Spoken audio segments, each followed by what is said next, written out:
Hi, welcome to Awareness of Thinking, Episode 2. Unfair and biased, said no media outlet ever. Today, we're going to be talking about biases. And I've kind of done this in a question and answer format. So let's start with question number 1. Why study biases? If we don't know our own biases, we remain ignorant of our thinking habits and how they might be affecting our sense-making. Now, what's sense-making? It's how we make sense of the world and what happens to us and what's happening out in the greater world. Furthermore, we remain highly vulnerable to those who can use our biases against us. Okay, so are biases bad? Not necessarily. For one thing, as everyone has them, they're part of human nature. As we don't judge ourselves for the fact that we breathe or we need to drink water to survive, why judge ourselves for having biases? We might not demonstrate every possible type of bias, but we probably have our favorites. We just need to know that we have them and how they might be affecting us. For another reason, only you can honestly decide whether or not you are negatively impacted by one of your biases or whether you're negatively impacting someone else, though others might have something to say about it. Bias is insidious. There's no need to feel bad to discover that you have certain biases. It can be unnerving to catch yourself. You might feel a little humbled or embarrassed, but we're all in this together.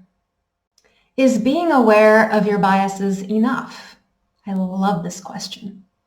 Just because we're aware of our biases doesn't mean we have a handle on their driving our behavior and thinking. Just because someone is aware of their own biases doesn't mean they should be trusted by us. I'm sharing this information with you, and you should at all times remain vigilant to the biases that I myself might hold that may color my sharing, and feel free to call me on my bullshit.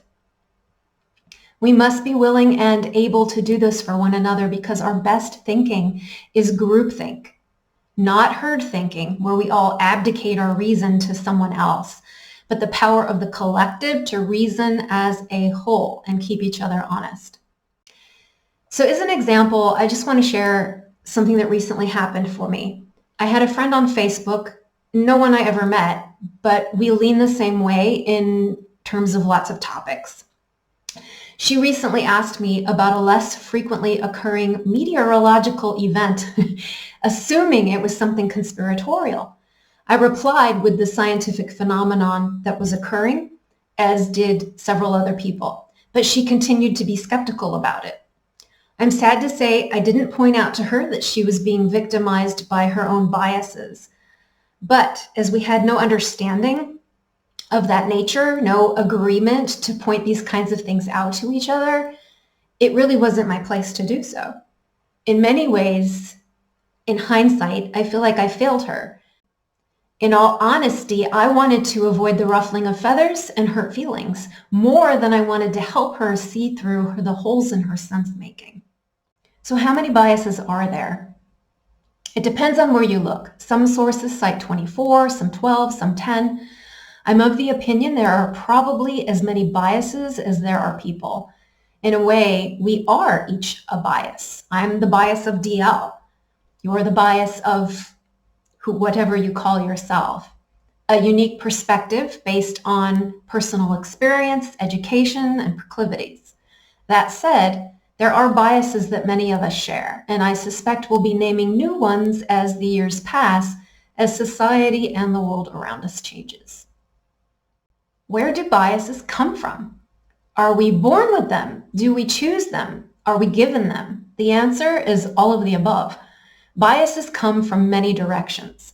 Our thinking can be affected by things like our personality, the traumas we've lived through, strong emotional states, fatigue, hunger, pain, chemical imbalance.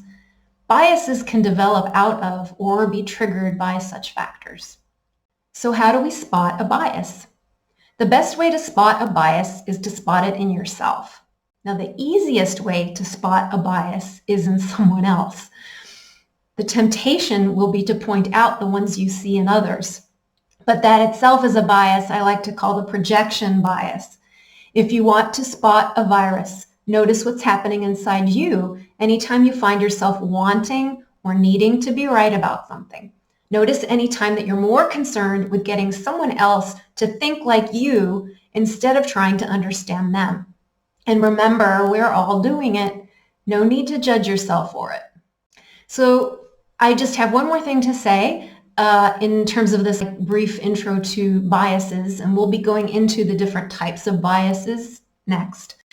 I just want to point out that a little knowledge can be a really dangerous thing. And what I mean by that is anyone who might teach you something, aka me, all about biases, might tweak the teaching so as to bias your own thinking in ways they prefer. Not that I would ever do this intentionally, though someone else might.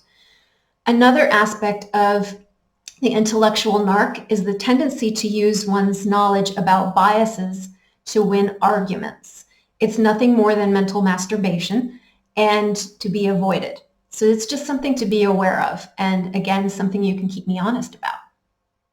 Okay, so that's it for this little overview of biases. If you have other questions, please do put them in the comments. And if you haven't already, please like and subscribe to this page and hit the notification button so you are informed of the next video. Thanks so much for watching. Have a great day.